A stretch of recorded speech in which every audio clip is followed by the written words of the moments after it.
Vamos iniciar então agora com a parte teórica do módulo 1, né? Esses são os nossos nomes que a gente apresentou, né? Em forma de vídeo, mas aí são os nossos nomes completos. O geoprocessamento, os princípios básicos dele dizem respeito à resposta da pergunta onde. Então, se você quer responder algo onde a localização seja importante, então geoprocessamento e suas ferramentas deverão ser utilizadas a partir de agora, né? Então, o geoprocessamento ele utiliza técnica matemática e computacional para trabalhar, facilitar e agilizar esse tratamento e obtenção dessas informações. Então, assim, como vocês estão aplicando geoprocessamento na parte de arquitetura e urbanismo sustentável, né? Então a gente precisa sempre utilizar, fazer uso dessas ferramentas, tá? Bem, o objetivo do geoprocessamento é gerar informações espaciais a partir de informações pré-estabelecidas ou a partir de levantamento de campos. Então, informação espacial não necessariamente é apenas mapa. Mapa é a mais comum, né? Mas tabelas também são, relatórios, análises estatísticas, gráficos, geoestatística, entre outros.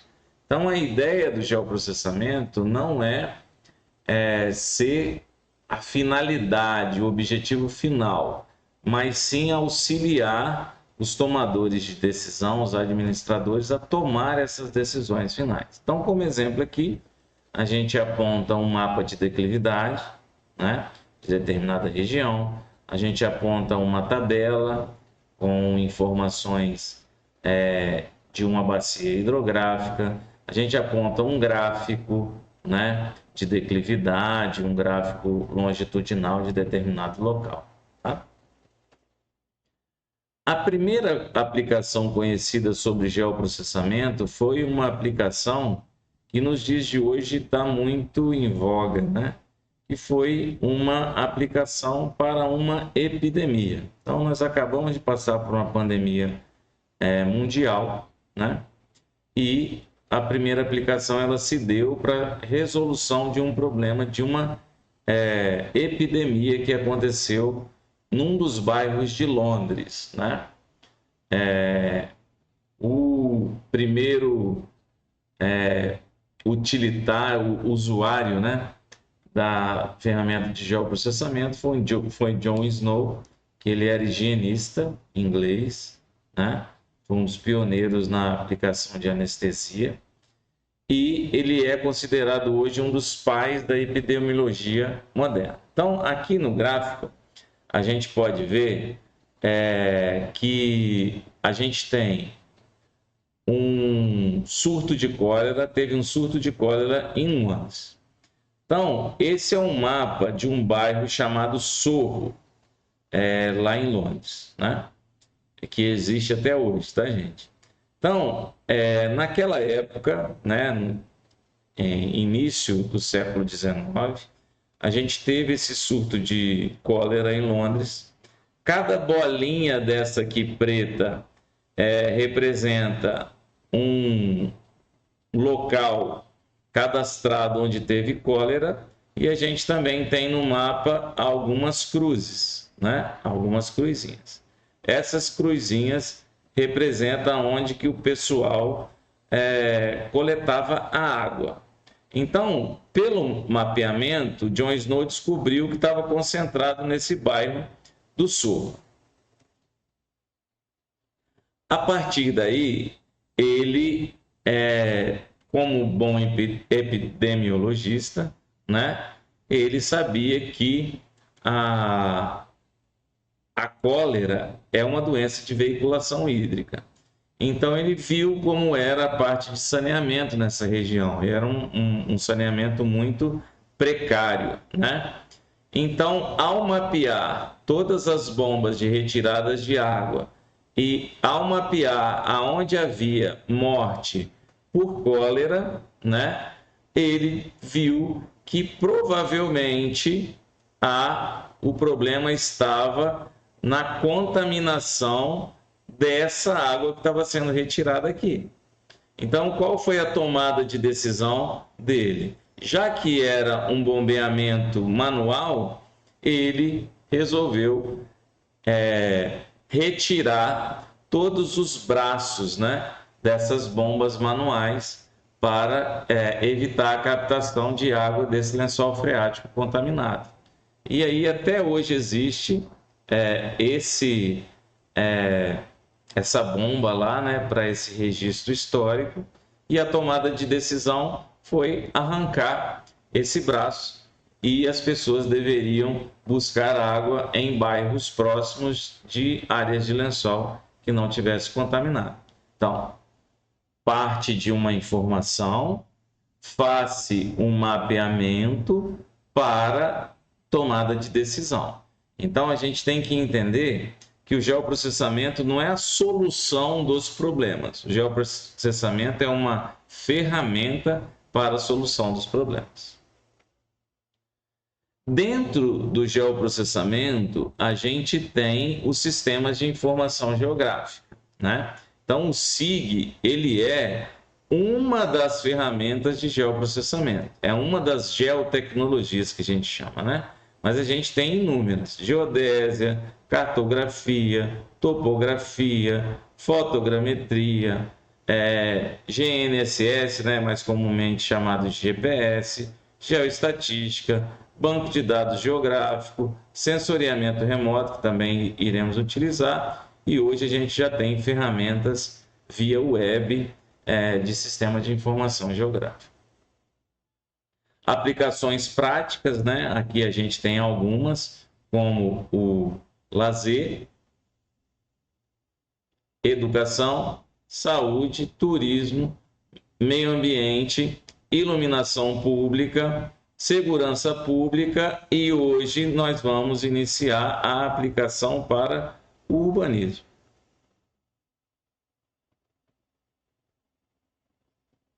Para cidades sustentáveis.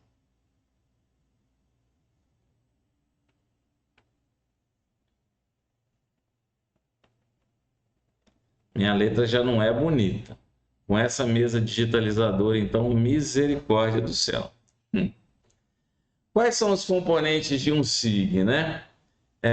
A literatura nos diz que são 5 os componentes de um SIG. Primeiro, as metodologias, a matemática, a física, tudo que está por trás dessa obtenção e da criação dessa ferramenta, que nada mais é do que um software, né? E aí a gente já fala que esses softwares, eles necessitam de um hardware melhor, tá? Com a capacidade de processamento alta. Então, se o seu computador ele está com algum problema, enfim, você vai ter que buscar uma máquina, tá, com uma configuração de processador um pouquinho mais elevada, tá, para a instalação do QGIS. A partir da instalação desse software em sua máquina, a gente vai disponibilizar para vocês alguns bancos de dados, de onde a gente vai fazer as operações e tirar essas conclusões, essas análises geográficas. A mais importante somos nós, tá? Porque quem toma a decisão a partir da metodologia ser empregada, do software a ser empregado, do hardware e da máquina somos nós. Então, assim, é uma ferramenta que é utilizada para a tomada de decisão. Então, não adianta você ser o melhor usuário da ferramenta de geoprocessamento se você não tem a capacidade de tomar as decisões. Então, essa é uma ferramenta para ser aplicada para a tomada de decisão das demais disciplinas que vocês estão vendo durante a pós-graduação. Para a coleta de dados, né, existem vários mecanismos. A gente aponta para vocês aqui a topografia, né, como uma delas, para áreas pequenas. A aerofotogrametria para áreas um pouco maiores, em que a curvatura da Terra já começa a interferir. O sensoriamento remoto para áreas muito grandes, né? As ferramentas de GNSS para levantamentos tanto de qualidade inferior quanto de qualidade superior, depende do geoprocessamento, e bases de dados já existentes, oficiais, que vão facilitar a elaboração de novas bases de dados. É muito importante a gente tomar o cuidado na entrada dos dados numa ferramenta de geoprocessamento, tá? Dados não oficiais ou dados não validados, eles podem gerar incoerência nas informações, que a gente chama de lixo eletrônico. Então, assim, cuidado com a base de dados que você está utilizando. Em todo o trabalho científico, você tem que referenciar de onde você está tirando essa base de dados para evitar tirar conclusões precipitadas. Então, a gente vai apontar para vocês quais são as principais fontes de dados oficiais aqui do Brasil e do mundo, para que vocês evitem entrar com dados inconsistentes e, em contrapartida, levar a resultados incoerentes, tá? Eu já participei de bancas de mestrado, até uma banca de doutorado, em que todos os resultados foram discutidos a partir de um mapa com informações erradas. E aí, todo esse trabalho ele teve que ser refeito. Existem, nas ferramentas SIG, um sistema de armazenamento de dados padrão, tá? Então, podem ser de dois tipos, duas formas distintas para armazenamento de dados. Ou você armazena do ponto de vista vetorial, ou você armazena do ponto de vista matricial. Vetorial, ele é mais simples, né? O matricial, ele é mais complexo. O vetorial é mais leve. O matricial, ele é mais pesado do ponto de vista de processamento, né? De capacidade de processamento, tá? É importante você entender que a literatura ela vai se referir a essas bases de dados normalmente a partir dessas duas formas distintas de armazenamento de dados, tá? Que é vetorial ou matricial, em inglês vector ou raster. O vetorial, ela se divide em três formas básicas. Ponto, quando você quer dar precisão à coordenada. Linha, quando você quer dar precisão a limites, né, e a distâncias, e polígonos, quando você quer dar precisão a arestas ou áreas, tá? A representação vetorial, ela tem que ser feita de forma muito cautelosa, porque é uma tentativa de reproduzir a realidade mais exata possível. Lembro que as representações são modelos, não é o real. Então, quanto mais próximo da realidade, mais exato vai ser a sua tomada de decisão. Então, aqui é uma forma de representação de pontos, linhas e polígonos. Já a representação matricial, ela é uma grade regular. O que quer dizer uma grade regular? Todos os seus suas menores divisões são exatamente iguais, tá? E são quadradas. Então é uma malha quadriculada regular. Todos os quadrados têm o mesmo tamanho, tá? Todas essas células têm inerente a elas um código que você vai estudar. Esse código pode ser posicionamento geográfico, pode ser altitude, pode ser tipo de solo, enfim, depende daquilo que você vai estudar, tá? Então, essa extensão da imagem raster é o número de linhas e colunas que vai ter, ou o que a gente chama de cada quadradinho desse, o número de pixels na tela.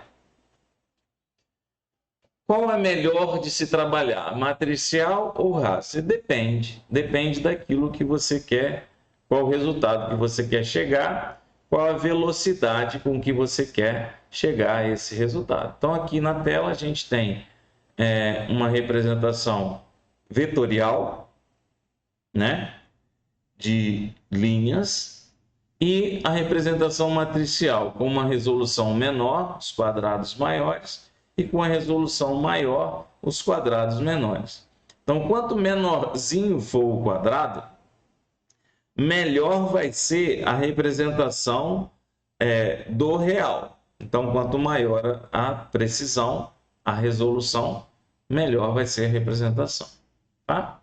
Então, aqui do mundo real até as duas formas de representação, né? Mundo real, seu formato vetorial e o seu formato matricial, tá? Existem vantagens e desvantagens de se trabalhar com vetores ou com matrizes, tá? As principais vantagens e desvantagens são: o raster para o computador é uma estrutura de dados mais simples. Então, quando você faz o escaneamento de uma imagem, quando você trabalha com sensores a partir de drones, a partir de satélites, ele já vem no formato raster.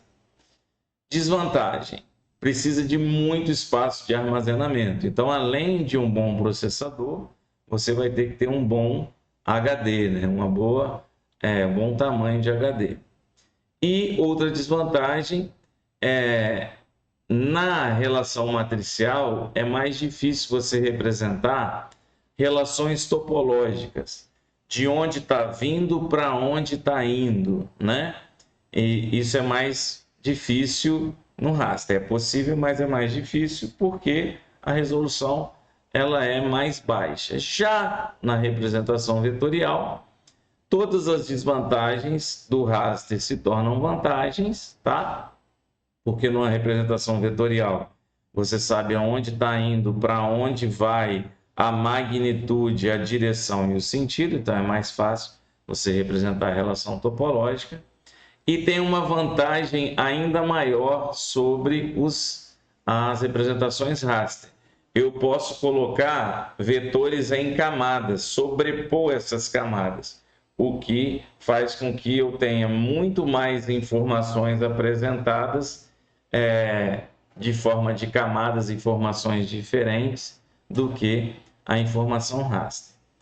Desvantagem: é mais complexo, então a capacidade de processamento é mais alta, a análise espacial ela é mais complexa e os softwares e hardwares para se trabalhar com análises vetoriais são mais caros. Então,